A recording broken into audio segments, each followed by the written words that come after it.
Assalamualaikum warahmatullahi wabarakatuh. Nepangkeun pribados Wasta Aulia Herawati di Fakultas Keguruan dan Ilmu Pendidikan, Program Studi Pendidikan Matematika, bade ngiring maparkeun carita literasi anu judulna Mega Runtah, karangan Karanjet Kaur, ilustratorna Bavana Fias Viparti, penerbitna Letsrin. Mangga urang kupingkeun ku sadayana, kumaha caritana Mega Runtah. Sampurasun. Nepangkeun nami abdi Galbi ti kelas 2. Nepangkeun nami abdi Padar ti kelas 3. Nepangkeun nami abdi Al-Khalifi ti kelas 4. Wilujeng Wilujeng. Cekok teh mojang nupangna langsana di antara babaturana. Manehna oge mojang nupangna langsana di kelas. Malah sigana manehna oge mojang nupangna langsana saalam dunia. Karunya nya. Babaturan Gitunya dina luruh hasil. Ceko mah teu boga babaturan deui, awan daikeun ulin jeung ceko. Lantaran ceko boga awan di luhureun sirahna. Ngaranna teh awan runtah, tak ieu tah si awan runtahna teh tah. Baunya bau ih. Pantesan taya nu ngabaturan teh kitu. Runtahna teh aya kulit jeruk jeung bungkus biskuit, cocokan ruksak jeung tai panyerut patlot, botol plastik nu geus penyon jeung keresek warna-warni, kabehanana digembrong laleur. Ih, bau asem. Ih, eueuh nu daek ulin jeung mojang nu boga awan runtah nu aya luhureun sirahna. Kumaha lamun urut cangkang cau buruk murag kana sirah? Ih, ceko mah geus teu bisa ucing sumput deui, lantaran manehna babari kapanggih. Jeung si ceko teh, "Ayo urang sareng ka sakola." Cek ceko kasona. Si Sona kalah lumpat ngajauhan.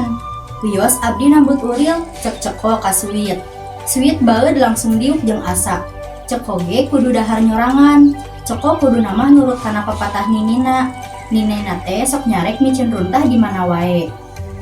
Tuh tinggal itu di baraturan, da bau runtah Kitu maksud taranga eta Ulah micin kulit cau ka jalan, cek ninina teh. Micin eta bungkus kue ka wadah runtah, tapi ceko tengah bubu. Manehna kalah seserian jeung terus micinan runtah ka mana wae. Nepi ka dina hiji poe mah ninina ambek pisan. Engke kabeh runtah bakal ngilu sia pokna. Ceko kalah ngabara kata kue kalah seuri si ceko teh. Ih, da make. Isukna waktu ceko hudang kaambe bau bangke jeung sora laleur ngahieung luhureun sirahna. Awan runtah aya di luhureun sirahna. Omongan ninina jadi nyata. Harita keneh ceko teu bisa seuri deui. Tuh, ieu teh si ceko teh karek hudang tapi aya awan runtah tah Balaleur. Si ceko teh coba nyingkahan, tapi awan runtah ngingil wae ka mamana. Ceko nyokot sapu keur micieun awan runtah, tapi runtah teu daek leungit. Ceko geus nyobaan sagala cara. Manehna ngagorowok sangkan si awan ninggalkeun manehna sorangan. Manehna malahan nyoba ngalungkeun si awan kana wadah runtah, tapi si awan runtah teu daek tingkah. Ceko jadi kacida keuheulna. Tuluy aya kajadian, ceko ninggali bala micieun cangkang cau ka jalan. Tah ieu si bala teh tanya, "Manehna teh keuheul, ari manehna teu nempo nya aya awan runtah luhureun sirahna kitu?" "Hei maneh," pokna si ceko ngagorowok. "Ulah micieun cangkang cau di jalan, batur bisi ti sereuleu." Lantaran bala sieun ku awan runtah, manehna tuluy micieun cangkang cau kana wadah runtah. Isukna awan runtah teh ngaleutikan. Nah, bisa kieu, ceko nanya ka dirina. Tuluy, ceko ningali birema micieun kantong plastik. "Bibi," cek ceko, "tong dipicieun lebar tiasa dianggo deui." Birema tuluy nyokot deui karesekna bari terus ngaleos. Isukna waktu ceko hudang, awan teh geus beuki ngaleutikan deui. Ceko imet, ayeuna mah manehna nyaho naon anu kudu dipigawe. Waktu aya nu micieun bungkus biskuit atawa tai uril di mana wae, ku ceko dicarek. Ceko mulungan runtah botol plastik terus diasupkeun kana wadah runtah. Lemburna jadi bersih, terus beuki bersih. Awan ceko beuki leutik terus ngaleutikan.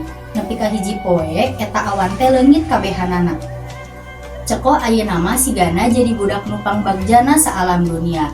Ceko tara kungsi deui micieun runtah di mana wae. Saenyana manehna resep cicing di tempat nu bersih. Tapi aya oge ka sieun awan runtah datang deui. Kan selalunya hanya Bener. si datang deui ke awan runtah. Nah, ieu si ceko ayeuna mah si ceko teh boga babaturan geus tara ceurik deui. Ayo urang ngobrol ngeunaan runtah. Ayo. Kungsi teh hidup nanya, kamana tungtungna runtah nu dipikeun? Pajar. Kamana coba? Buang ke tempatna. Betul. Ulah sieunnya moal jadi awan runtah luhureun sirah hidup. Runtah teh tungtungna bakal aya dina wadah runtah deket imah hidup. Waktu hidup miceun runtah di mana wae, runtah bakal nyaya di sisi jalan. Saware asup kana solokan kabawa palid, tuluy kana nyocok. Mun geus kitu matak digembrong ku laleur nu bakal nyebarkeun bibit panyakit. Ih, taya nu betah cicing di lingkungan kotornya. Coba geura tanyakeun ka si Ceko nu tadi. Dia, kumaha carana sangkan terjadi awan runtah? Kumaha? Picin runtah ke tempatna. Betul, aya ditu. Aya Gabi, misalkan ngabuang runtah, tong ka jalan, cangkang cauna pasti diseureuleuk, ditinjak batur. Bener. Aya deui nu terakhir teh, tutupan wadah runtahna sangkan laleur teu asup ka jero. Oke? Oke. Mung sakitu dongeng nu ti Pribados. Jadi barudak ulah miceun runtah di mana wae nya, bisi jadi naon? Awan Awan runtah. runtah. Bener. Hidup oge tong miceun runtah di mana wae nya. Wassalamualaikum